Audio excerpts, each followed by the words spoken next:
Mungkin yang sudah lebih lama di Bekasi sudah paham model berpikirnya. Tapi memang kami buat supaya seluruh Pajajaran bisa lakukan. Karena saya nggak mungkin keliling ngajar di seluruh Pajajaran. Mati berdiri saya lama-lama. Saya minta pendeta yang bagikan. Nah ini saya bagikan sama kalian. Kalian nanti minta Guntur untuk ajarin ini sama kalian ya. Ini dia. Bagaimana supaya nilai-nilai Tuhan, God's values itu, kan banyak nilai Tuhan ya. Itu yang jadi karakter Kristus, value kita di dalam fellowship, dalam pelayanan, melihat uang, melihat apa dan sebagainya. Bagaimana supaya nilai-nilai Tuhan, jangan khawatir, gak usah difoto. Tenang, ini gereja udah canggih kok. Nanti bahan dikirim. Ya. Bang boleh kirim sekarang? Boleh, cuma ini isinya 54 halaman, nanti berat kalian bacanya. Ada kalian gak lihat saya, lihat ini. Ya, ini gimana nilai-nilai Tuhan itu bisa jadi budaya di dalam jemaat. Dan ini butuh lama, 5-10 tahun. Untuk gereja di atas 200 butuh 10 tahun membangunnya jadi budaya. Kenapa waktu itu Bekasi bisa lebih cepat? Karena waktu itu belum 100. Jadi lebih bisa dilakukan. Kalau udah di atas 200 sudah. Nah, apakah di Bekasi sudah lebih baik? Sudah banyak yang jadi budaya. Nah, tapi jangan ditinggalkan budaya yang bagus. Begitu kita nggak mulai lakukan, dia drop. Kira-kira nangkap nggak di sini? Ya. Nah ini 3 hal itu. Bang Riko dapat ini dari mana? Alkitab lah, masa gua ngarang bebas. Ini dari Alkitab. Dan Rasul Petrus bahas ini ya, salah satunya. Tapi banyak yang gak bahas. Ini sebenarnya pembahasan buku Imamat. Ini pembahasannya buku Imamat. Diulangi lagi di buku Ulangan. Jadi memang sudah value-nya dibangun. Yaitu apa? Ada 3 faktor yang perlu diperhatikan. Sehingga lihat titik warna merah itu ya. Sehingga gabungan inilah yang menghasilkan budaya dalam jemaat. Yang pertama adalah hubungan dengan Tuhan sebagai dasarnya. Jadi belajar value secara pribadinya dari sini. Hubungan dengan Tuhan. Makanya kalian ngerti sekarang kenapa ada bicara keintiman yang sudah jadi jemaat di Bekasi. Karena kita memasukkan 2022 supaya saya nggak pusing, supaya saya nggak usah keliling mastiin seluruh Pajajaran, kita buat 3 pilar rohani. Untuk di Bekasi 3 pilar rohani dulu nggak 3 pilar dibilang, cuma dilakukan terus, betul kan? Yaitu apa? Intim sama Tuhan, menyukai kebenaran firman dan apa? Apa? Bertumbuh karakter Kristus. Jangan lupa. Ini sebenarnya saya dan Ria buat supaya frekuensinya sama di seluruh Pajajaran. Jadi saya pergi tinggal bilang istilah itu semua sama. Daripada saya ulang lelah banget. Ini jurus efisiensi aja. Ya. Nah, disinilah dia. Kenapa? Karena 3 pilar itu lagi bangun ini. Pondasi. Namanya pondasi, hasil langsung kelihatan. Pernah lihat pondasi rumah cantik? Pondasinya di plester, nggak ada. Nah, makanya banyak orang berpikir, Pak Pendeta, kenapa saya intim sama Tuhan, hidup saya kok belum keren-keren banget? Itu baru pondasi, bos. Ekspektasimu apa? Itu baru pondasi. Tapi pondasimu bagus, nggak gampang goyang. Gak mesti harus selalu di-spend time-in, di telepon-telepon. Gak mesti harus selalu di-follow up. Kenapa? Silahkan baca sejarah gereja selama 2000 tahun. Baru 50 tahun terakhir, bahkan kurang, istilah di-follow up.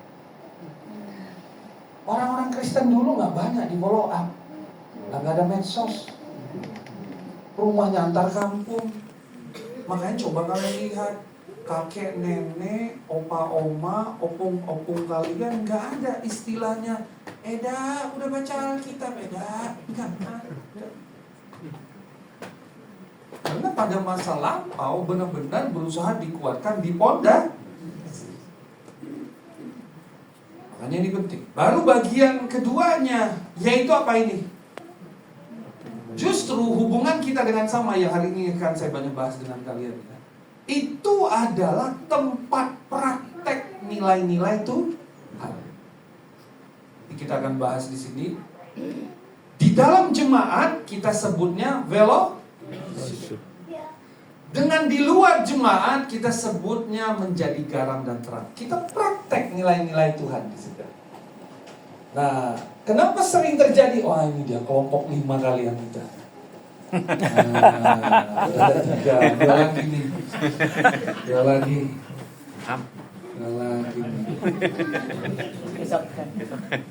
Kalian nggak boleh duduk bareng apa? Saya kalau lihat kalian tuh, kalian tahu nggak? Ngomong udah. Lupa kadang khotbahnya tentang apa. Berkali-kali saya dibantu khotbah ya. Saya udah di atas, udah gini-gini, tiba-tiba saya diam. Terus lupa ya bang, ya, aku ngomong khotbah apa gua hari ini? Nah ini sekarang praktek nilai Tuhan. Pernah melihat nggak kenapa begitu banyak orang konflik di gereja, bisa keluar, bisa bete satu sama lain? Karena salah melihat fellowship itu adalah tempat praktek. Yang lama sama saya pasti ngerti ya. Setiap kali kalian ada bete-bete, saya suka bilang lihat kembali ke firman. Apa karaktermu yang mau sedang dibentuk? Kenapa? Memang itu tempat praktek nilai-nilai Tuhan. Nanti saya akan dalami seperti apa. Lalu mempraktekkan nilai Tuhan menjadi garam dan terang ketika bertemu dengan di luar jemaat. Yang ketiga adalah justru kesulitanmu, masalah hidupmu, fakta-fakta hidup yang terjadi dalam hidup kita ini, itu adalah alat pembelajaran. Kayak anak sekarang, kalau belajar harus ada pensil, betul tak? Penggaris, buku, itu semua alat pembelajaran. Kita tahu anak mana yang jarang belajar. Hanya dia nggak usah kita nanya pertanyaan, hanya dengan kita lihat alat belajar dia. Buku mana? Kalau bukunya nggak banyak coretan, kita tahu jarang belajar. Pensilnya masih cakep. Saya tahu mahasiswa mana yang rajin belajar. Hanya dengan ngelihat laptopnya jenis apa. Yang Asus game itu saya udah tahu, dia nggak belajar. Yang minta sama orang tuanya, diminta mau kuliah nih, laptop. Ya udah, dibeliin laptop yang 8 juta. Nggak bisa pak, nggak mampu mendukung. Butuh yang 24 juta, saya tahu dia lagi bukan buat belajar itu. Mau harus edit video, saya ketawa kalau dengar harus edit video. Dia kira handphone sekarang nggak bisa ngedit video. Orang tuanya aja yang nggak mau ngerti, betul tak? Harus beli laptop 24 juta itu. Dia lagi main game. Bang bisa ngedit 10 juta juga bisa, nggak usah yang 24 juta. Kampus-kampus sekarang juga nggak gila kok. Nggak ada memiskinkan mahasiswa, nggak ada kampus begitu. Cuma mahasiswanya yang memiskinkan orang tua. Hanya dengan melihat itu kita tahu alat belajar dia apa. Betul tidak? Sama. Justru masalah atau fakta hidup itu alat kita belajar. Belajar nilai-nilai itu. Nanti saya akan bagikan lebih dalam. Lebih jelas ya. Dan sebagai dasar untuk Bekasi saya nggak bagikan. Kalau yang belum paham silakan tanya ke kanan kiri kalian ya. Lalu scan aja barcode. Di situ ada bahan rekening gereja. Nanti akan dapat. Saya nggak akan bagikan ini dalam. Nah, tapi saya ingin bagikan tentang yang ini. Karena saya lihat di Bekasi, berapa kali saya datang mulai agak lupa tentang hal ini. Ada 3 macam dasar pengudusan. Saya udah pernah jelaskan sama kita ya. Kita orang Kristen nggak kenal halal haram. Kita nggak kenal itu. Jadi jangan orang bilang begini. Kan yang penting gue udah tobat. Udah cukup. Selama gue nggak lakukan dosa, udah cukup. Itu masih pola pikir sebelah itu. Itu nggak pola pikir Kristen. Saya udah jelaskan sama kita. Di dalam kekristenan justru mengenali 3 fase. Najis, tahir, kudus. Najis, nah disinilah dosa tuh. Tahir berhenti dari dosa netral nih. Tapi orang-orang Kristen itu di-expect di mana? Di level kudus. Apa hal yang paling simpel berpikir kudus? Bangun tidur itu mikirnya, hari ini mau nyenangin Tuhan apa ya? Karena orang yang berada di level kudus, karena kudus itu artinya kau dipisahkan, set apart, ya. Artinya cara berpikirmu bukan lagi cara pikir dunia. Cara berpikirnya adalah apa yang bisa menyenangkan Tuhan, yang berkenan di hadapan Tuhan. Nah, ini yang kita lakukan terus menerus. Ini 3 hal di dalam pengudusan. Jadi apa beda kekudusan sama pengudusan? Kekudusan adalah kata bendanya, halnya. Pengudusan adalah prosesnya. Jadi ini akan terjadi sampai dengan Yesus datang kali kedua. Kalau belum selesai yang ketiga, kalau belum selesai yang keempat, kelima, keenam, dan ketujuh, kedelapan masih datang lagi Tuhan Yesus, kau belum berubah. Aduh, nggak tahu lagi saya ngomong apa. Yang kedua aja belum, betul toh? Yang pertama begini, posisional. Apa itu posisional? Nah ini yang kita lewati paling awal kalau Bible study. Kita tahu Yesus mati di kayu salib buat kita. Dosa kita diampuni, kita dipanggil jadi orang kudus, kita dipisahkan. Di sini kita belajar melihat, sekarang saya bukan lagi orang berdosa, saya orang kudus. Saya mau punya berpikir layaknya orang kudus. Kalau ada di antara kita meminta Pak Prabowo jadi komisaris independen BUMN, masih nggak kalian ngobrol satu sama lain yang jadi komisaris? Masih lu, masih gitu cara ngomongnya? Tiba-tiba beda ya. Selamat pagi Pak Riko. Kan baru jadi komisaris, betul? BUMN tadi, Pertamina lagi. Selamat pagi Pak Riko. Apa kabar Pak Riko? Spend time di kantorku. Sebelum jadi komisaris BUMN, Bang, mainlah.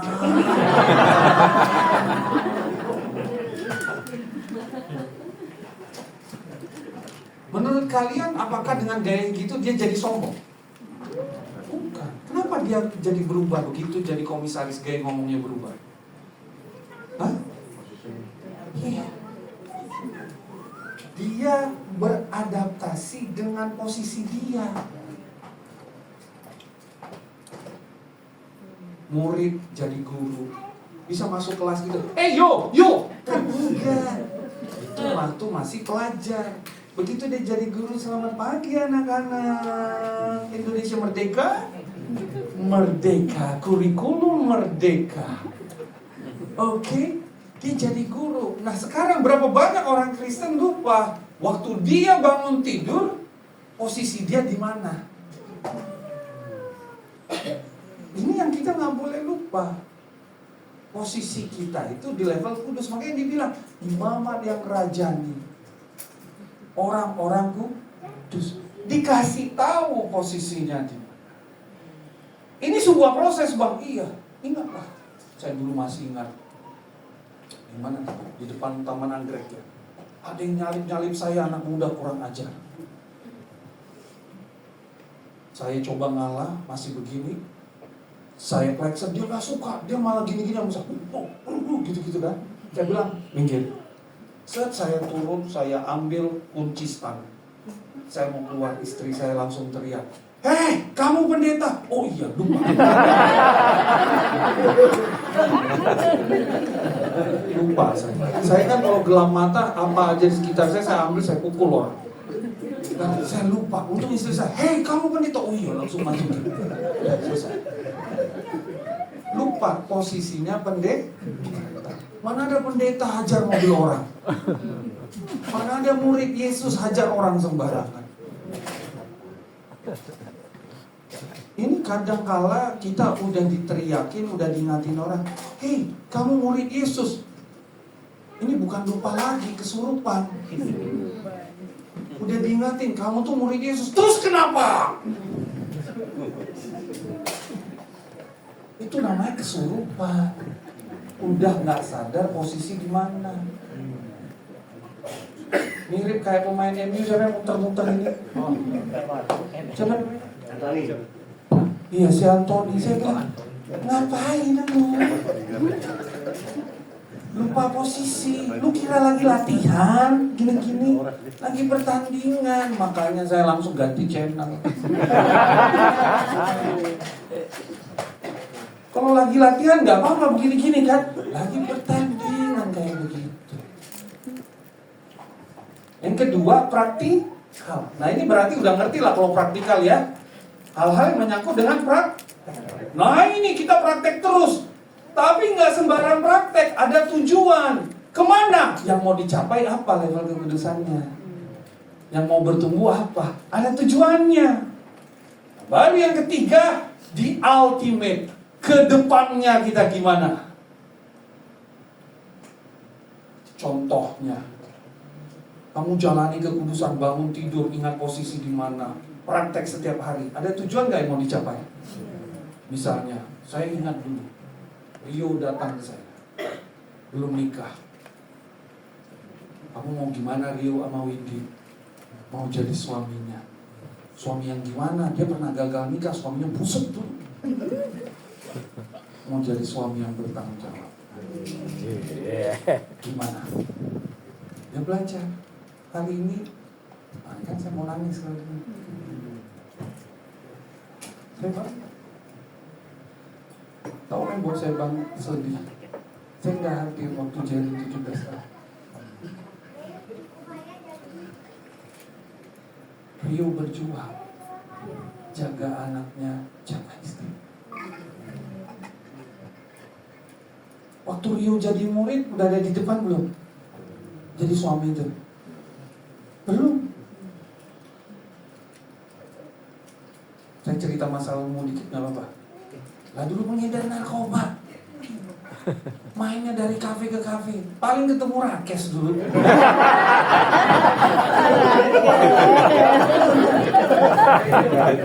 Mau beda meja aja malah.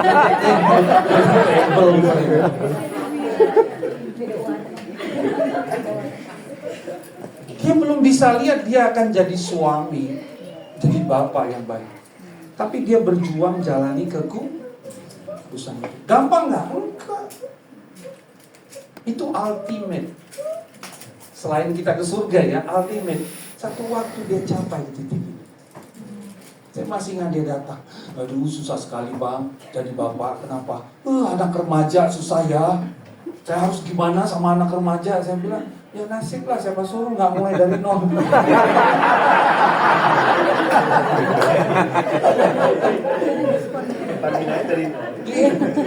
Ini mau mulai dari nol yang kedua ya. Kayak Pertamina dimulai dari nol. Saya ingat Rakes.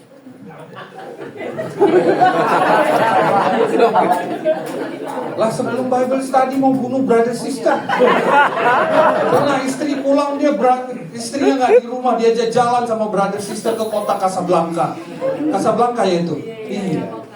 Dia mau bunuh. Saya bilang, dokter Beta mau dibunuh, orang baik begini mau dibunuh. Saya masih ingat ngobrol sama malah apa pengharapanmu? Rakes pulang bang. Hah? Dia nggak pulang? Ih bang, nggak tahu pulangnya jam berapa. Susah pulangnya. Alexis mungkin member tetap.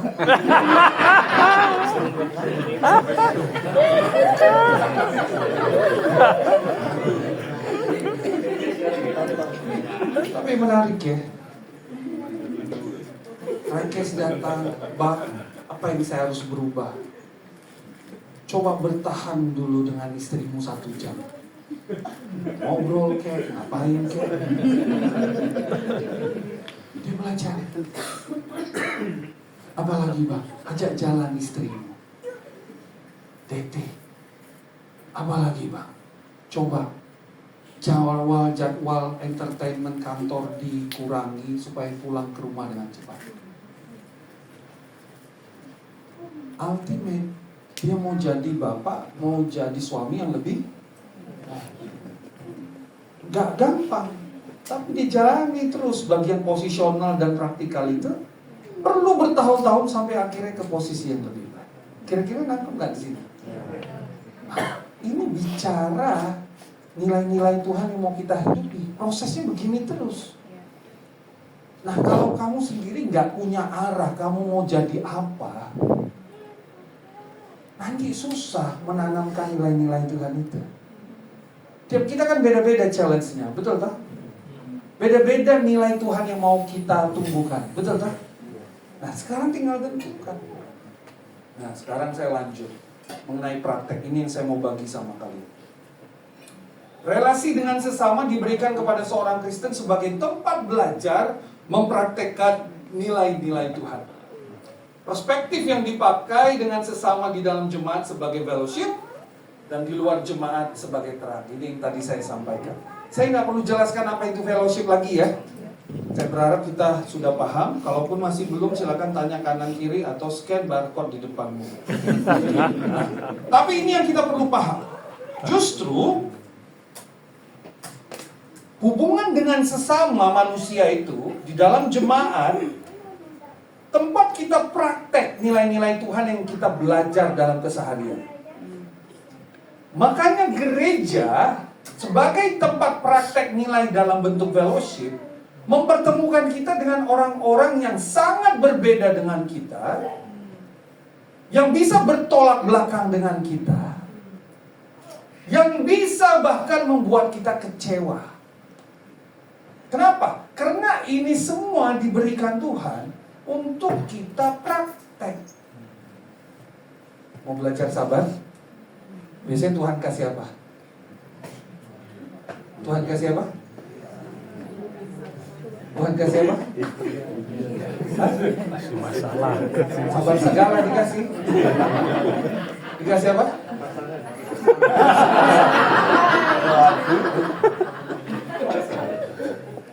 Kita dikasih dengan orang-orang yang menantang kesabaran kita. Mau belajar rendah hati? Dikasih orang-orang seperti apa? Orang-orang yang sombong. Kasih dengan orang-orang yang di bawah kita. Kadang-kadang Tuhan harus kasih orang yang jauh lebih pintar, jauh lebih hebat dari kita, biar kita bisa belajar. Mau belajar jadi orang rajin? Dikasih Tuhan orang malas? Hah? Enggak. Dikasih Tuhan segala macam kebelet hidup itu, supaya lebih rajin. Kalau sudah tahu cara Tuhan praktek seperti itu, harusnya itu membuat kita di dalam fellowship lebih paham. Ada yang bertugas menajamkan dengan cara menantang, dengan cara mengencourage. Ada juga yang dikirim Tuhan untuk mengcoaching. Ada lagi yang menjadi inspirasi. Makanya di gereja macam-macam orangnya. Nah, kalau kita salah melihat dari perspektif bahwa gereja diberikan Tuhan sebagai tempat praktek, nah ini nanti kumpulan orang yang kecewa itu, gak cocok sama saya, gak nyambung. Di Bandung 2 tahun lalu kami benahi karena berpikir fellowship harus nyambung. Sekarang mulai banyak yang nyambung mereka.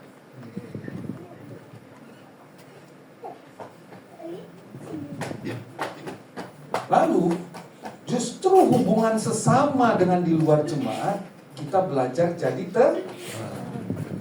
orang-orang bisa lihat kita terang di luar kan? Saya nggak tahu pernah ceritakan ini sama kalian apa enggak.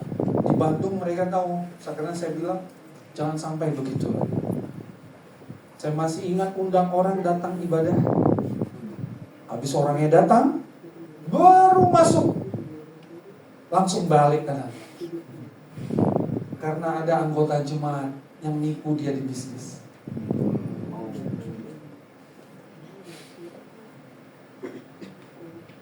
Artinya di luar hubungan dengan sesama tidak jadi erat.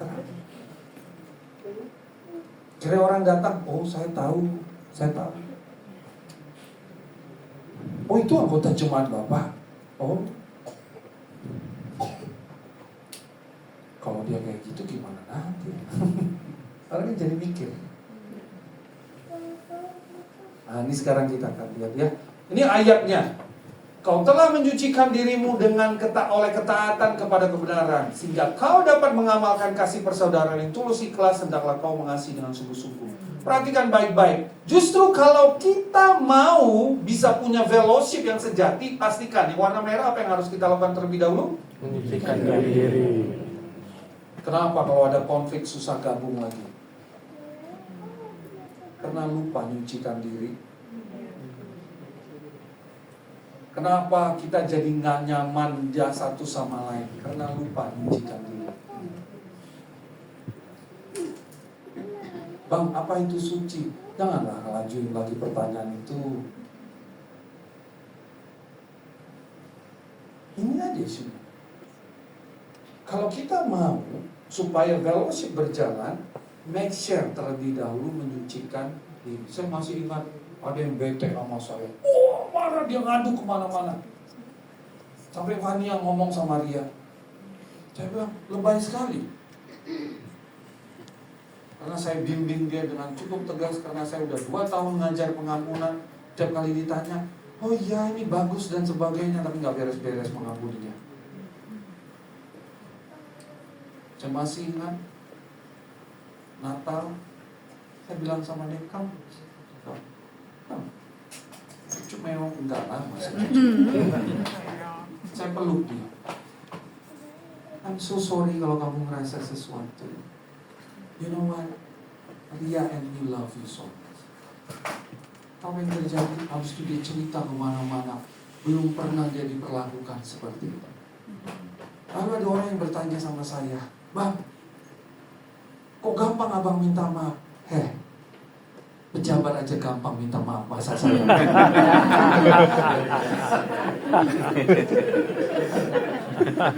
Masa saya enggak? Public figure gampang minta maaf, masa saya enggak?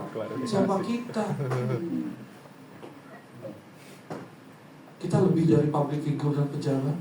Pejabat minta maafnya di depan umum loh, pakai media sosial. Saya minta maaf, kalau rumahnya tetap dibakar, dijarah. Masa kita orang Kristen susah minta maaf, mau rumahnya dijarah?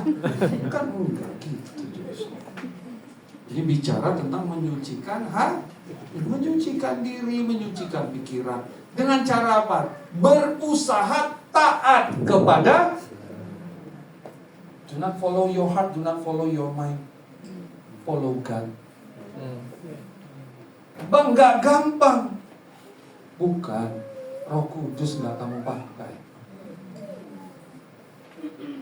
Ini dengan terang. Bagaimana supaya jadi terang? Sehingga orang bisa melihat dan memuliakan Tuhan. Miliki cara hidup yang baik, katanya. Miliki cara hidup yang baik. Ini dibilang oleh Rasul Petrus. Ini tentang ini. Ya, sekarang kita lihat sama-sama dengan fellowship-nya. Jauhkan diri dari keinginan daging. Jangan salah gunakan kemerdekaan. Saya takutnya nggak habis waktu, nggak cukup waktu. Nanti kalian baca. Model berpikirnya seia sekata, seperasaan, mengasihi saudara-saudara. Bang, susah seia sekata dan seperasaan. Tahu kenapa susah? Karena kita mau orang lain seia sekata, seperasaan sama kita, bukan sama Yesus. Padahal kan titik baiknya itu di Yesus. Si A seia sekata, seperasaan sama Yesus, si B juga sama. Bukan ditarik, orang itu harus memahami saya. Problem banyak di gereja dalam fellowship. Orangnya harus memahami saya. No. Tiap dari kita berusaha memahami apa ajaran Yesus. Nanti jadi gampang memahami satu sama lain. Lebih jelas nggak di sini?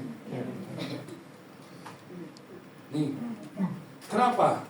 Kita perlu kuasai diri kita. Ini staf gereja hadir semua nggak ikut? Saya sekarang make sure tidak ada staf yang nggak missing PDG dan sebagainya. Kalau kalian lihat staf gereja ada yang missing PDG, missing Bible study, kasih tahu saya. Boleh? Hadir semua staf? Hadir. Share apa yang kalian belajar. Kuasai diri kita. Caranya gimana? Jadi yang namanya menguasai diri bagaimana? Apakah alamiah atau intensional? Apakah alamiah? Enggak. Menguasai diri itu harus intensional. Disengaja, disiapkan. Kenapa? Udah disengaja dan disiapkan aja masih bisa jatuh loh. Konon lagi nggak ada persiapan. Saya kadang kala persiapan mau bantu jemaat masih bisa kesulut, betul tidak? Masih bisa jatuh. Apalagi tanpa persiapan.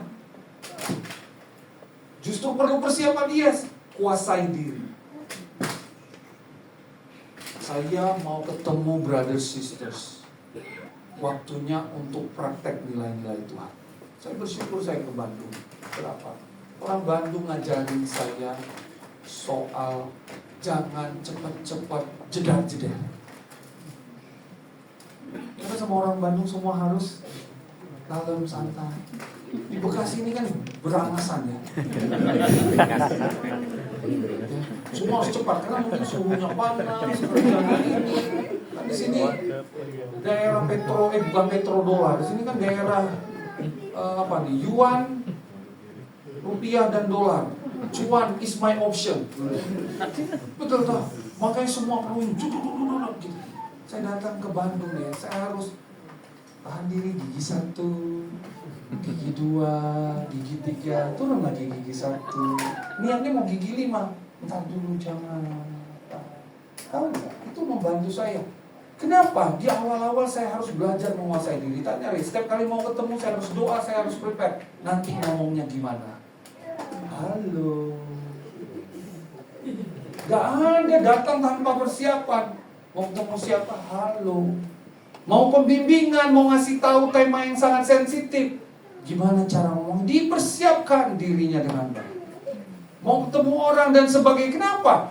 Ini contoh. Di Bandung gak boleh tiba-tiba langsung kasih pendapat sama orang-orang yang baru kita kenal. Mereka gak akan galak, mereka akan ramah. Tapi berikutnya mereka jadi tertutup. Saya harus biarin mereka ngomong apa adanya sekalipun itu udah out of the context. Oh iya, ya wow. Aduh, ini luar biasa. Bagus ya, iya. Walaupun dalam hati kenapa? Karena saya mau dia nyaman, aman sebelum saya masukkan firman. Makanya studi-studi mereka bertanya, abang kenapa bisa masuk? Kak Ria kenapa bisa masuk orang seperti itu? Karena dulu kebanyakan kita murid Yesus ketemu bukan dengan orang murid Yesus. Niatnya nasehati, niatnya mau ngasih tahu yang benar, nggak pernah mau mendengar. Diubah, wajah jangan berubah, jangan jadi gelisah kalau dia nggak benar. Santai aja, ketawa ini. Itu bantu saya belajar menguasai diri. Kenapa? Karena waktu bisa menguasai diri, mengasihi dengan sungguh-sungguh lebih bisa jalan nggak? Bang, ini munafik. Bukan. Ini namanya mastering yourself. Beda sama munafik. Waktu kita bisa mengasihi dengan sungguh-sungguh itu, bisa menutupi banyak dosa ini semua. Efeknya apa? Tuhan dimuliakan lewat fellowship kita. Ini orang muda dan sebagainya. Nah, saya ingin bagikan tentang ini. Ini jurusnya. Bagaimana triangle ini akan mempengaruhi fellowship. Kalau kamu mau capai satu hal, untuk kesesama di dalam brother sister, kamu butuh dua lainnya. Apa maksudnya? Begini. Kamu misalnya mau sampaikan the truth sama orang tersebut. Ngerti the truth ya? Mau nyampein kebenaran. Maka kamu butuh dia trust sama butuh waktu. Kalau dia belum trust kamu, jangan langsung mau sampaikan kebenaran. Tragis. Sometimes, walaupun dia udah trust kita, sometimes kita harus atur waktunya. Misalnya dia baru direpetin istrinya di rumah, tadi pagi direpetin bosnya, malam ketemu kamu repetin lagi. Kalau dia berasa, emang hidupku nggak benar, semua nggak benar. Bos marahi, istri marahi, pembimbing marahi. Waktunya nggak pas. Dulu saya nggak peduli ini, sampaikan kebenaran baik atau buruk waktunya. Saya lupa itu maksudnya kebenaran tentang hal-hal yang membangun. Kalau kamu ingin punya waktu yang berkesan satu sama lain, kamu harus mampu membangun kebenaran di dalam hubungan kalian dan membangun trust. Kalau nggak cuma pertemanan biasa. Mau punya benar-benar perjalanan waktu yang begitu dalam satu sama lain dalam Tuhan, harus ada truth dan trust. Mau bangun trust yang dalam, kamu butuh truth dan juga kebenaran. Kalau kamu gak berani ngomong truth kepada orang yang kamu ingin dia bisa trust sama kamu, susah. Ini triangle nih. Makanya kalau kalian perhatikan, kalian yang udah lebih lama sama saya Maria, 3 ini aja nih. Dulu anak kampus ngerti, kalau tiba-tiba Bang Riko makan malam di rumah saya, mereka udah bertanya, ada apa ini? Ada apa ini? Nah itu ada Arta, ngerti dia. Kalau tiba-tiba, si A dapat undangan makan malam di rumah Bang Riko, mereka udah, wah ada apa ini? Gosip mereka. Mereka menyiapkan segala macam skenario. Tapi kenapa mereka bisa begitu kompak sampai detik ini? Karena 3 ini,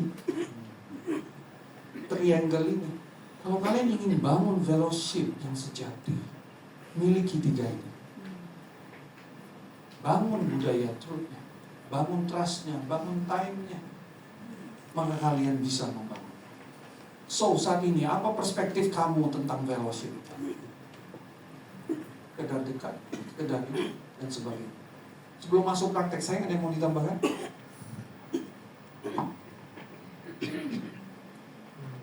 Ya, sebenarnya tadi kan di awal disebutkan bahwa hubungan dengan Tuhan itu sebagai fondasinya ya, sebagai dasarnya. Dan kalau kita lihat ayat-ayatnya tuh hampir semua juga bicaranya seperti itu gitu ya. Kayak tadi kan untuk kita bisa mengasihi dengan sungguh-sungguh itu kita perlu apa tadi ya? Kita bisa menguasai diri dan berdoa. Jadi ujung-ujungnya hubungan diawali dengan hubungan sama Tuhan dulu gitu ya.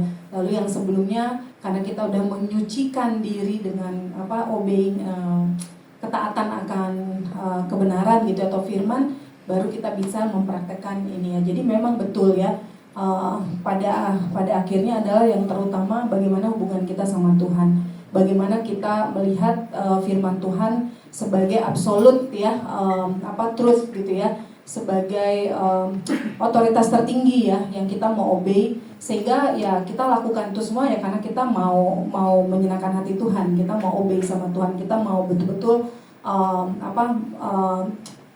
memberikan yang terbaik ya kepada Tuhan. Jadi memang kalau kita misalnya konflik dan kita sulit mengampuni, sulit untuk kembali berdamai, sulit untuk kembali bahkan menjadi, biasanya kan kalau yang benar nih ya, murid-murid Yesus yang benar, yang memang rohani, konflik itu malah dipakai sama Tuhan ya untuk membuat hubungan itu menjadi lebih baik, menjadi lebih levelnya lebih level up gitu ya, lebih dalam, lebih tinggi. Tapi kalau sampai itu tidak terjadi, maybe kita perlu evaluasi ya, seberapa kita betul-betul masih melihat firman Tuhan itu adalah sebagai otoritas tertinggi dalam kehidupan kita sebagai murid ya, bahwa kita mau menempatkan firman Tuhan lebih tinggi daripada perasaan kita, pikiran kita ya, dan lain sebagainya gitu ya. Karena terutama mungkin perempuan-perempuan nih ya kan, cewek-cewek ya, sister ya, biasanya feeling itu menguasai diri kita lebih ya, atau ya pikiran kita juga bisa lebih gitu ya. Nah ini kita perlu hati-hati. Di satu sisi itu adalah keistimewaan kita ya, bahwa kita dikasih feel perasaan yang lebih sensitif, intuisi dan lain sebagainya. Dan kemudian kita juga biasanya kalau perempuan itu kan memang tukang mikir ya. Di satu sisi itu satu kekuatan karena tanpa ketelitian dan pemikiran perempuan juga mungkin akan beda ya dunia ini gitu ya. Tetapi itu juga bisa menjadi kelemahan kita sehingga akhirnya pikiran kita, pemikiran kita, perasaan kita lebih menguasai kita daripada firman Tuhan itu sendiri. Nah, kenapa saya ngomong gini? Karena saya juga mengalaminya ya. Jangan bukan karena saya nggak pernah mengalami, justru saya sering mengalami, apalagi saya dasarnya adalah perempuan yang sangat feeling banget gitu ya. Nah, jadi kita betul banget, kita perlu banget menjaga hubungan kita sama Tuhan karena itu adalah dasarnya supaya pada akhirnya nilai-nilai Tuhan, budaya-budaya yang benar gitu ya di dalam jemaat, budaya-budaya Tuhan itu benar-benar bisa terjadi. Jadi jangan sampai kita tertipu ya sama iblis ya dengan iblis tuh mainnya halus gitu. Mainnya halus, kayaknya bener, kayaknya oke, kayaknya bisa diterima gitu ya. Tapi sebenarnya itu jauh daripada nilai Tuhan itu sendiri. Itu sih dari aku mau sampaikan. Thank you. Nah, makasih saya. Sekarang ini kita hitung 1 sampai 15. Boleh?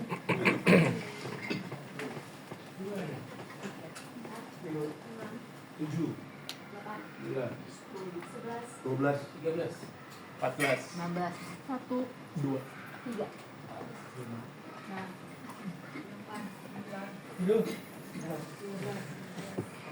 15. Kita ini di Bandung. Kita buat kampanye Pray as One. Lihat nggak tiap foto? Ini ada begitu banyak fotonya. Karena saya lagi bersama Ria lagi bantu jemaat supaya punya fellowship yang sejati. Gak gampang untuk mereka dekat, bukan saja di level PDG, bahkan ministry sampai juga personal. Jadi gimana? Mereka berpikir tadi, oh kami spend time aja dan sebagainya. Saya bilang, oh hati-hati, jangan masukin nilai dunia dalam kerajaan Allah. Langkah pertama kamu mau punya fellowship yang buat kamu dekat adalah frekuensi spiritual yang sama. So bang, punya spiritual bonding. Jadi setiap hari Minggu tanpa dipaksa kita encourage orang datang ke ibadah 1 jam sebelumnya. Mereka ngobrol sambil doa pagi. Tapi bukan dengan orang yang mereka dekat, tapi dengan siapa aja yang ada pada saat itu, terutama yang mereka belum dekat.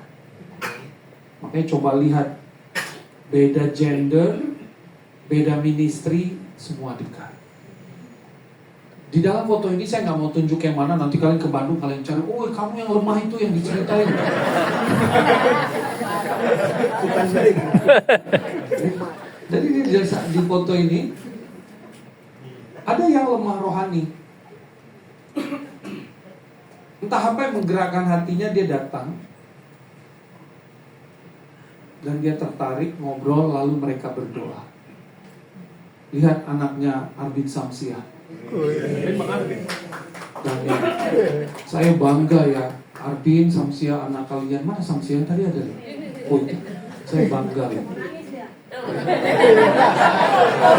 Bukan hanya Samsia yang mau nangis, saya mau nangis. Saya masih ingat Daniel datang ke saya, dia peluk, hai Om Riko. Saya bilang, I'm so proud of you.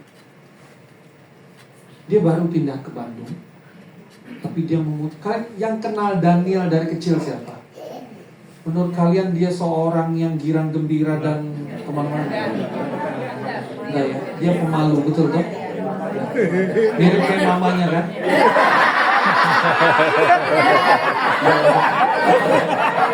Bapaknya ketawa.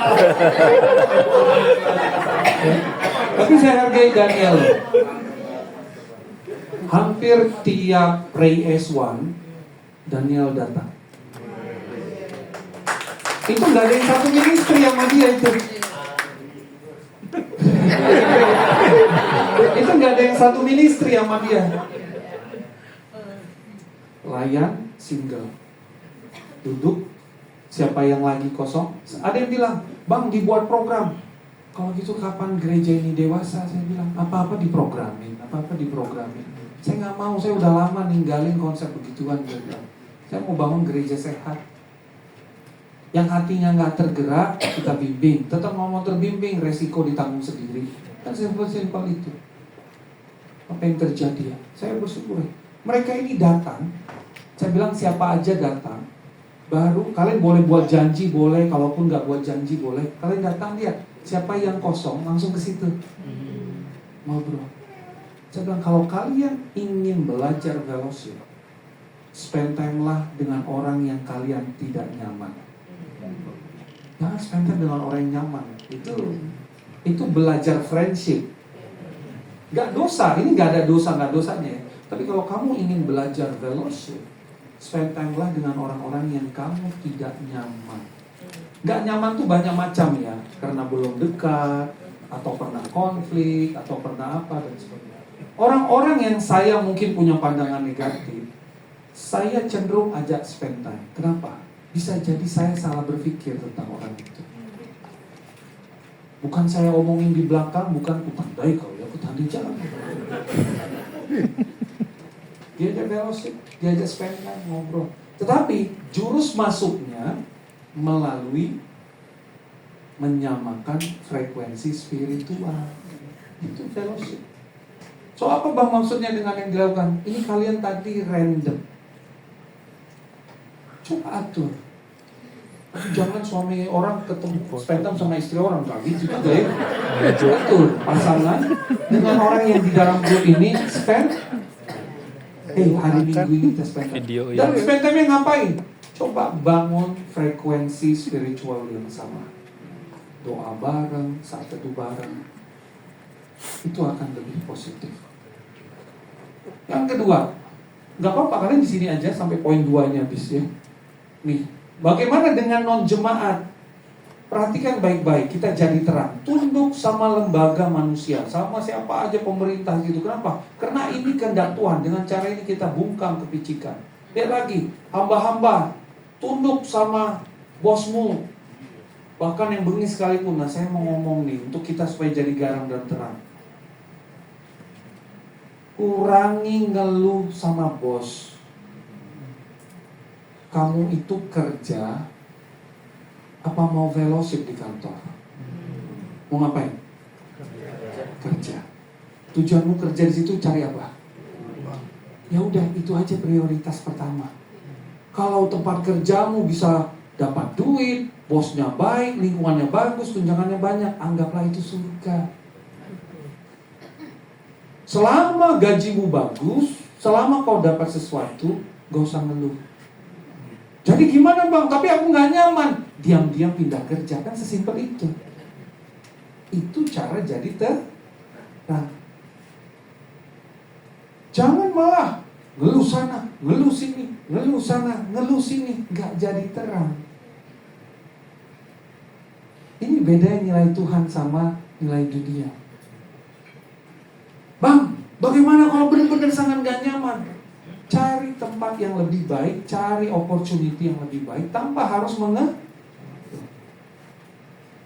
Masa sih gak boleh ngeluh? Boleh, tapi ngeluhlah bukan ke teman kantormu, ngeluhlah ke suamimu, ke istrimu, ke keluarga. Itu di atas video ini. Supaya tidak nah, nanti gak jadi garam dan terang.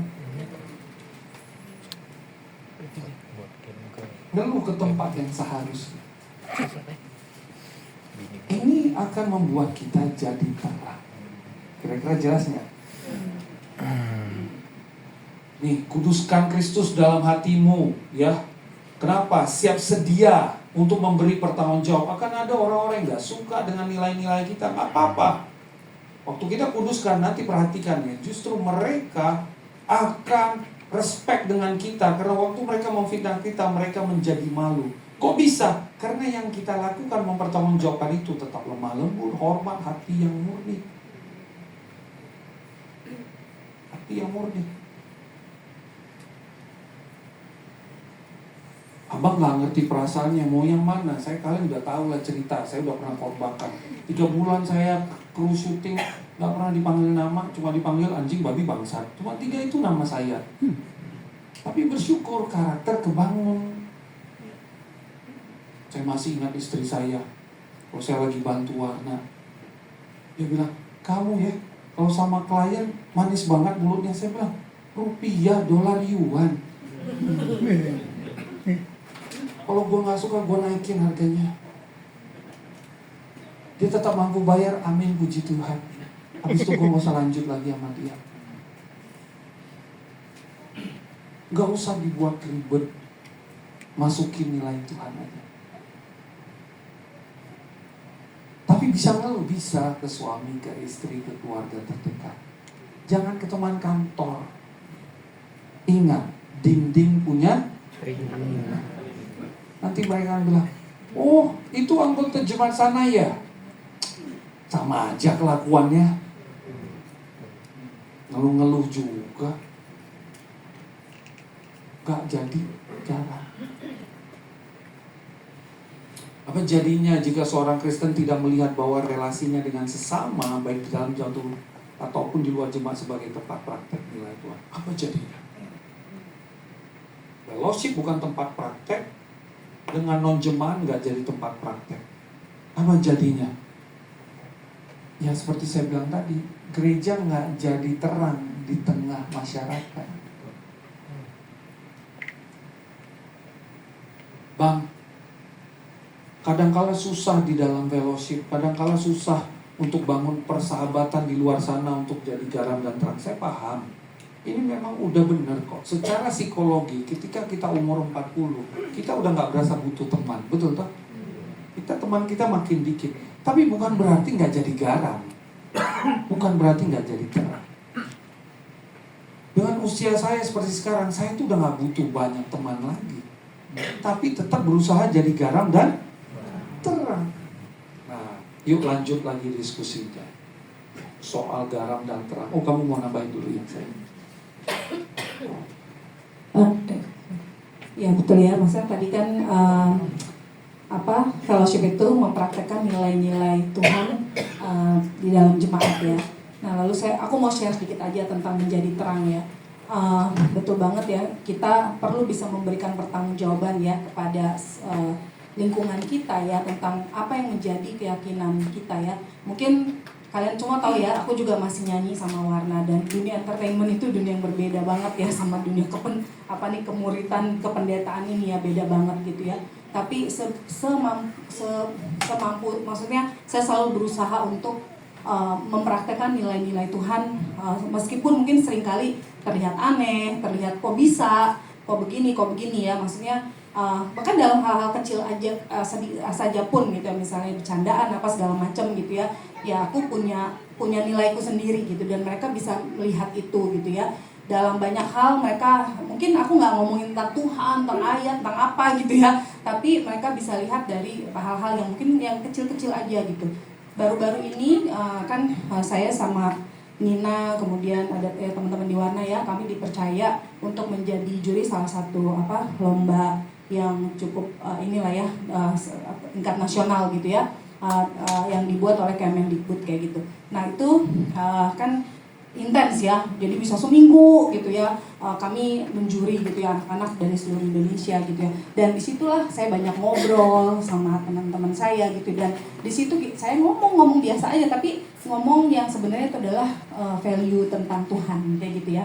Nah sampai satu hari Nina kemarin ini bilang gini, Ri, aku sebelumnya dia, bahkan teman dekatnya dia bilang, kayaknya aku akan suruh teman ini gitu ya untuk Bible study sama kamu. Jangan sama aku, kan cowok, nanti sama Riko aja, sama Riko aku bilang gitu ya. Nah jadi kenapa gitu, kok dia bisa gitu, I believe dia bisa melihat sesuatu yang berbeda, karena aku juga share tentang Bible study itu apa kayak gitu ya. Dia bilang, bagus banget, aku mau nanti aku suruh study Bible sama kamu.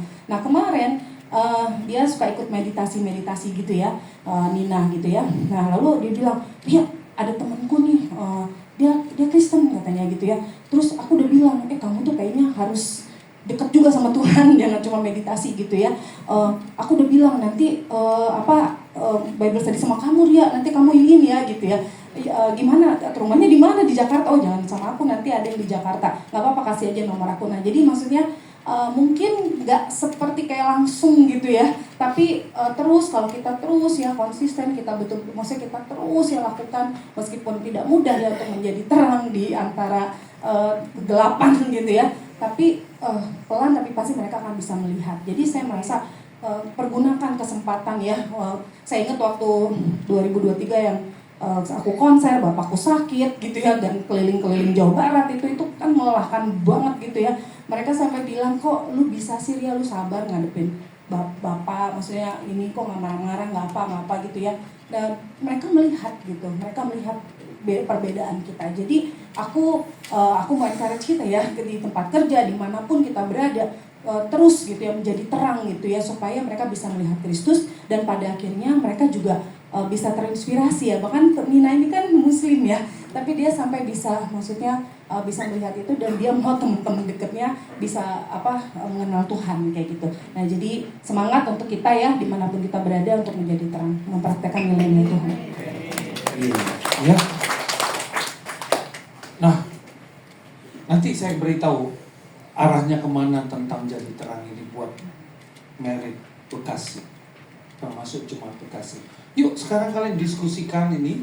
Menurut Anda selama ini hubungan Anda dengan sesama menjadi tempat praktek nilai Tuhankah? Kalau iya, seberapa itu ngubahin untuk kamu makin punya nilai Tuhan? Jika tidak, kenapa? Ambil 10 menit, yuk silakan ngobrol dengan grup random yang sudah ada.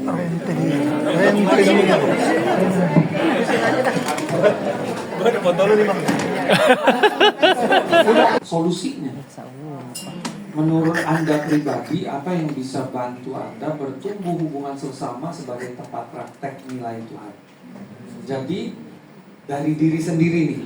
Tetapi kalau kamu nyaman, kamu buka ruang dengan bilang, kalau ada yang mau kasih solusi atau nasihat ke saya, silahkan. Anggap ya. Tapi jangan kamu kasih solusi nasihat sama orang yang gak membuka seperti itu. Ya, nanti jadi berantem. Ini BDG gabungan, bukan wrestling, apa itu namanya? WWF. Ya. Oke. Nah, nangkep ya maksudnya ya.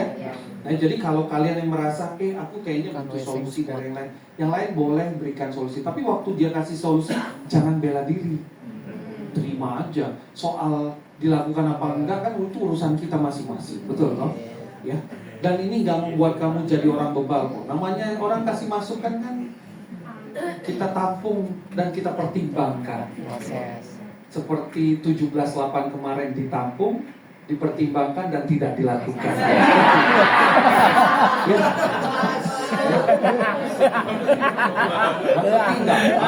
Siapa yang milih sih itu?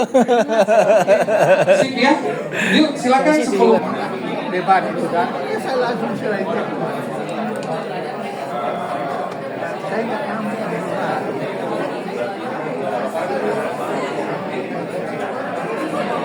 Jadi ya, mau lihat tentang nilai ini, bagaimana dipraktek. Sebenarnya waktu kalian lakukan membantu kalian fokus, awareness-nya mulai muncul. Waktu tadi kalian diskusi tentang cari solusinya, itu membuka pintu-pintu kesempatan bertumbuh. Karena kalian belajar memikirkannya, dan kedua, jika kita membuka ruang untuk orang lain bisa memberi masukan juga, justru akan memperkaya kita. Sehingga kita akan lebih berubah nggak nanti bang? Oh pasti lah. Nah, apa yang terjadi? Udah pasti nantinya ketika fellowship kita jadikan tempat untuk praktek nilai-nilai Tuhan, justru kita jadi melihat satu sama lain ini sebagai partner bertumbuh bersama. Lebih daripada sekedar saudara, orang yang gak cocok, apalagi gak nyambung, apalagi, atau sekedar pembimbing anak bimbingan, atau sekedar anggota jemaat. Kita akan melihat, oh orang-orang ini adalah partner saya, tapi dalam konsep yang berbeda-beda. Ya. Bang, ada nggak yang nggak jadi partner? Oh ada aja, tapi justru itu melatih kita di area lain. Ya. Ada nggak orang-orang yang nggak tetap mau sejalan melihat ini nilainya Tuhan? Ada. Tapi saya bersyukur orang-orang itu malah ngelatih saya kan. Dengan frekuensi yang berbeda, saya melatih diri saya tetap. Nah, lalu ketika kita keluar ke non-jemaat, kita selalu set pikiran kita bahwa saya mau jadi terang. Gak sempurna memang, tapi berjuang. Nah, saya ingin bagi keluarga Mekarwangi. Ini udah berapa lama kita bangun? Setahun kali? Belum setahun. Belum setahun. Ini keluarga Mekarwangi kami bangun. Selalu saya pakai konsep keluarga. Orang tanya kenapa? Karena Jawa Barat. Ya, saya udah pernah ajarkan kita neighborhood evangelism ya, penginjilan tetanggaan. Pernah kan? Harapan Indah dibangun ini. Jadi kita menangkap tetangga-tetangga kita. Nah, di sana di Mekarwangi, kami sengaja pilih rumah di Mekarwangi karena mau bangun komunitas murid Yesus yang di sana. Bagaimana cara ngebangunnya? Awalnya mereka berpikir undang, lalu kita injili, lalu kita ini dan study dan sebagainya. Saya bilang, boleh nggak jangan jadi sales asuransi. Kamu buat PDA, biar study mereka dan jadi murid. Kamu tuh sales asuransi tahu. Kalau nggak tercapai, kamu masih berteman nggak sama dia? Saya ubah itu, saya bilang, gini ya. Kamu aja gak mau orang dekati kamu dengan niat yang gak tulus. Masa kamu mau gitu sih sama orang? Menurutmu terus Tuhan kerja, situ waras? Ya enggak lah. Lalu bagaimana kita mau bangun keluarga rohani dan mereka pun bisa terbangun? Dimulai dari mana? Diri kita dulu berubah. Fellowship kita perbaiki. Kita pilih beberapa orang. Kita bantu mereka punya perspektif bahwa mereka di sini, kita akan menginjili orang-orang yang ada di sekitar Mekarwangi. Kita akan membantu hidup mereka dekat dengan Tuhan. Tapi lebih daripada itu, kita jadi garam terang. Dan saya sangat hargai orang-orang yang kita pilih mau berjuang jadi garam dan terang. Fellowship mereka diperbaiki satu sama lain ya. Lalu dimulailah ini grup ini. Yang murid Yesus itu dikit, nggak sampai 30%-nya. Sisanya tamu semua yang datang itu. Tamu semua, nggak ada ini lagi. Ini. Yang murid ini Aki Nanita. Ini salah satu fotonya ya. Johnny Vera, Andri Vina, saya dan dia. Marcel mana? Mana Marcel? Ini Marcel. Sisanya bukan anggota jemaat sisanya. Kenapa mereka tertarik datang? Karena melihat dinamika murid Yesusnya. Kita ngobrol, undang mereka ya dari berbagai macam ini. Mereka lihat orang-orang ini jadi garam dan terang. Sampai-sampai yang kedukaan pun padahal bukan jemaat. Nih, kita datang. Dan Ko Fajar sama istrinya kenalin kemana-mana, ini pendeta saya, datang ibadahnya nggak pernah.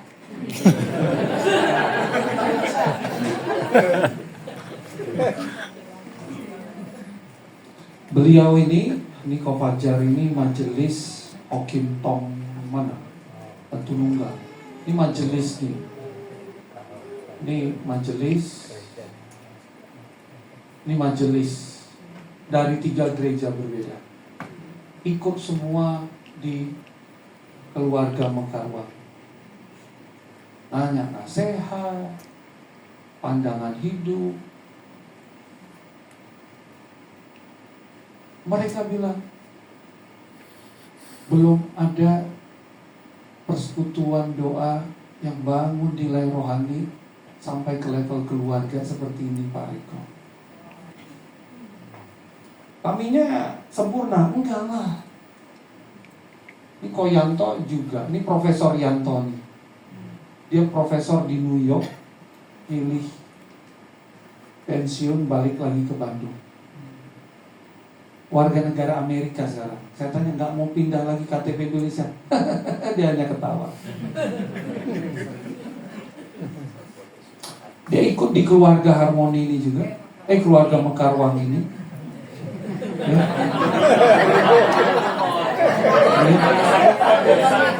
Bukan. Saya udah banyak buat keluarga kesana, keluarga sini, keluarga sana. Keluarga sendiri saya nggak buat. Nih, nah ini Profesor Yanto juga masuk ke keluarga Mekarwang ini. Awal mula banyak melihat. Dia kemarin datang ke sini. 30 tahun dia. 30 tahun. Kalian nggak pernah percaya dia tuh profesor. Ini bukan profesor Indonesia, ini profesor di Amerika ya. Orang Bandung tapi sangat rendah hati sekali. Dia mau belajar tentang nilai Tuhan dan sebagainya. Mereka semua ini terinspirasi. Sekarang hampir semua mereka Bible study. Yang ini udah Bible study. Ya. Yang ini ngaku pendeta. Setiap kali saya ketemu ya, ini Ko Senjaya ini bilang Bang Riko. Bayangin semua manggilnya Bang. Ya. Ini udah Bible study. Ini udah Bible study. Ini ntar lagi dibaptis. Ya, Dokter Konrad. Saya sakit kemarin, rumah sakitnya yang repot. Kenapa? Semua dokter-dokter yang kita jangkau dan Bible study pada nelpon sini. Mereka sampai bilang, ini pendeta siapa sih ini? Kok semua dokter nelpon? Bukan dokter hanya di rumah sakit itu. Yang nggak di rumah sakit itu pun nelpon dokter. Kenapa? Karena mereka melihat nilai murid Yesus. Semua dibangun. Ini lagi Bible study ya. Ada yang nggak datang juga dan lagi Bible study banyak. Profesor Yanto tadi ngobrol katanya minta Selasa dibaptis. Pertanyaannya apakah karena pintar? Bukan. Tapi karena membangun bahwa fellowship sebagai tempat praktek nilai Tuhan, ketemu dengan non-jemaat tempat praktek nilai Tuhan. Mereka lihat nggak kelemahan? Mereka lihat. Mereka aware. Tapi mereka bilang, saya di sini dibantu intim dengan Tuhan. Mereka lihat niatan yang tulus. Semua dengan segala macam enjoy. Ada 2 komunitas Muslim Sunda yang kita bantu. Kemarin saya nggak bisa share di 30 tahun karena saya lihat kan ada muslim-muslim banyak. Saya pergi dan sebagainya. Mungkin yang grup pemimpin PDG sudah saya share ya. Sampai pendetanya bilang, Pak, tolong muridkan kami.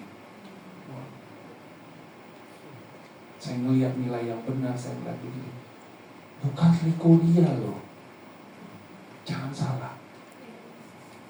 Korea orang bodoh, cuma mau punya perspektif yang benar dalam Tuhan. Ini bisa terjadi sebenarnya. Kalian sudah dapat nilai ini selama saya di Bekasi.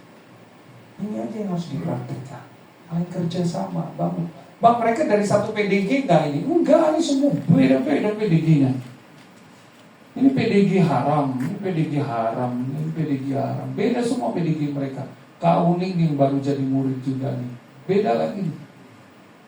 Ini juga Marcel beda. Ini semua beda-beda PDG-nya. Tapi mau satu hati, kita jadi terang. Jadi terang dimanapun berada. Oke. Nah, dikit lagi saya mau bagi soal alat belajar. Ini saya akan cepat aja karena kan fokus saya fellowship yang kali ini. Nah, bagaimana dengan hidup sebagai alat belajar ini? Fakta masalah. Iya, masalah kita ini banyak. Tapi kalau kita punya perspektif yang benar, justru kita jadi bisa melihat masalah yang kita punya ini tempat kita belajar, jadi alat kita. Justru segala masalah fakta hidup yang kita punya ini alat belajar kita mempraktekkan nilai itu. Layaknya pelajar ketika ia hendak belajar tentu saja ia butuh alat. pensil penghapus buku. Masalah dan fakta hidup adalah alat untuk seorang Kristen belajar nilai Tuhan. Kok begitu nilai dia? Saya cepat aja. Lihat perspektifnya Tuhan.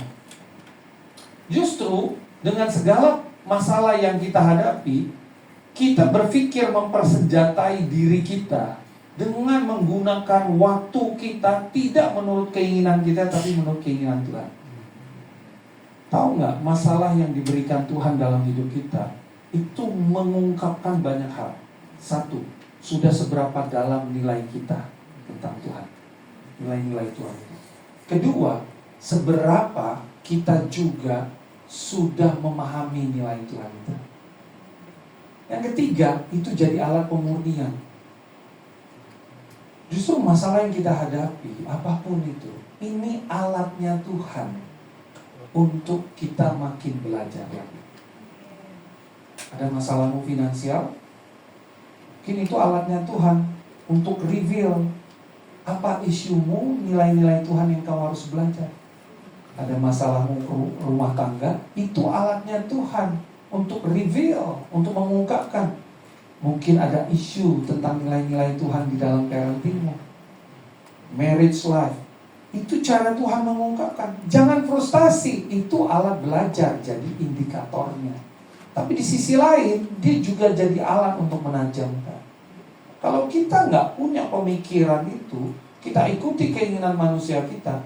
Nah ini, yang buat akhirnya kita ngerasa, kok saya jadi Kristen nggak bisa ya, hidupnya tenang. Enggak. Perspektifnya yang harus dirubah. Ya, ini saya ini aja karena waktu yang udah mau habis. Nah ini ya indikator. Perhatikan, bergembiralah akan hal itu sekalipun sekarang ini kau seketika harus berduka cita oleh berbagai-bagai pencobaan. Maksud semuanya itu adalah untuk membuktikan kemurnian imanmu.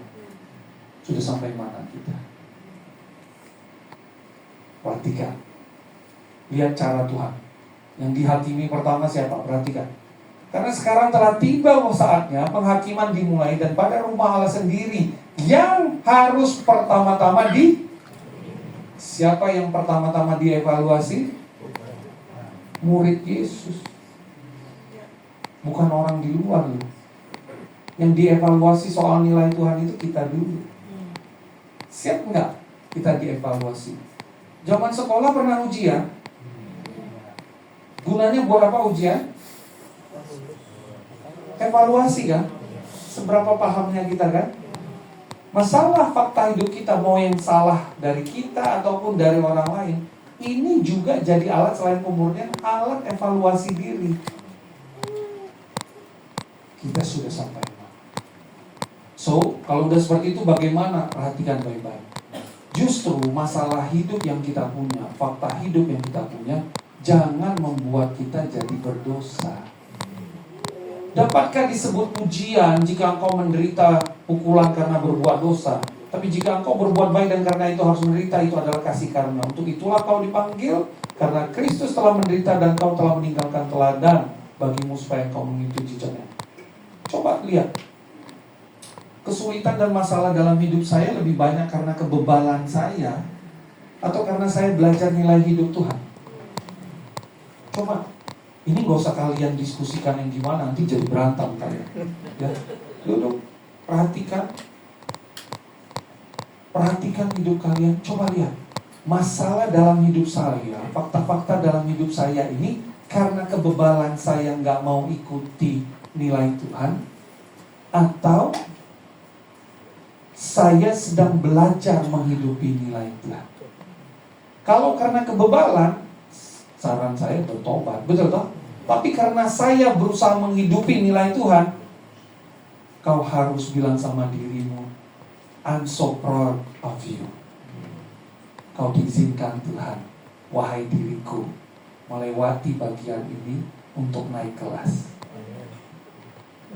Ini alatnya Tuhan. Ini saya cepat aja ya. So bagaimana bang caranya? Nah ini dia. Saya ulangi sekali lagi, kalian sudah sering dengar ini. Siapkan akal budi. Berarti punya akal sehat dan nurani yang sehat tidak? Iya. Jangan ikuti pikiran sendiri. Akal yang sehat, nurani yang sehat. Lalu apa lagi? Waspada. Dan perhatikan, letakkan pengharapan seluruhnya ke Tuhan. Nah, ini saya mau sampaikan.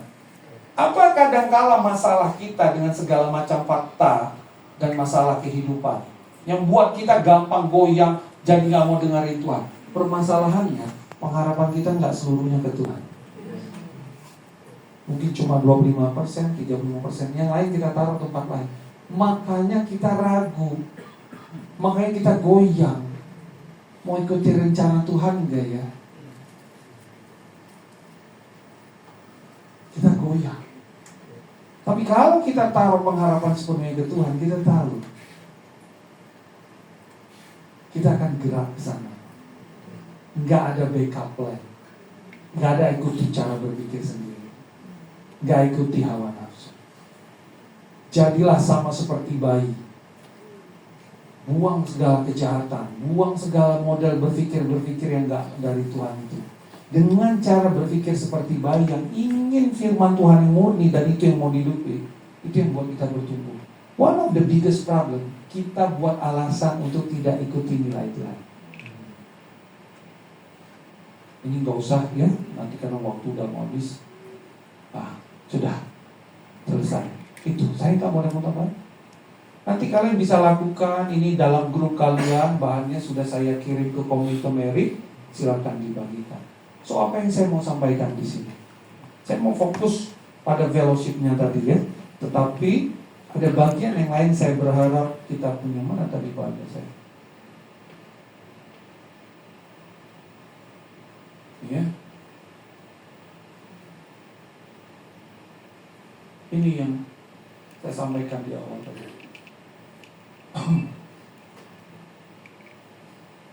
Nih. Lihat baik-baik. Kalau mau nilai-nilai Tuhan jadi budaya di dalam jemaat, terutama Bekasi sebenarnya udah banyak budaya yang bagus. Tapi kalau kita nggak hati-hati, kalian akan tinggalkan. Ya. 3 ini yang perlu ada. Fondasi kita dengan Tuhan. Ini pribadi. Dengan sesama praktek, mulai dengan kalian. Melihat fakta hidup jadi alat pembelajaran. Nanti perhatikan baik-baik, nilai-nilai Tuhan jadi budaya di dalam jemaat. Dia berubah dengan sendirinya, karena itu jadi keahlian. Amin. Ambil bagian ini, Bang, saya udah masukkan beberapa model diskusi, kalian bisa praktekkan, kalian bisa tumbuhkan dalam buku. Kalau ada pertanyaan nanti silakan tanya. So, berikutnya, bagaimana Bang? Tadi kami hasil diskusi ini dia. Kalian share sama saya lewat WhatsApp. Kenapa? Biar aman. Ya, kalian share. Ada nomor saya kan? Kirim aja ke saya. Ya, kalian share. Jadi kalian merasa aman supaya saya bisa tahu seberapa ini membantu kalian. Tapi ini blueprint yang saya dan Ria sudah lakukan lama di Bekasi.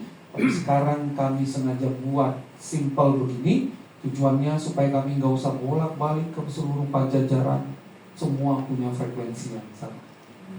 Oke, itu saja saya kembalikan ke panitia. Terima kasih.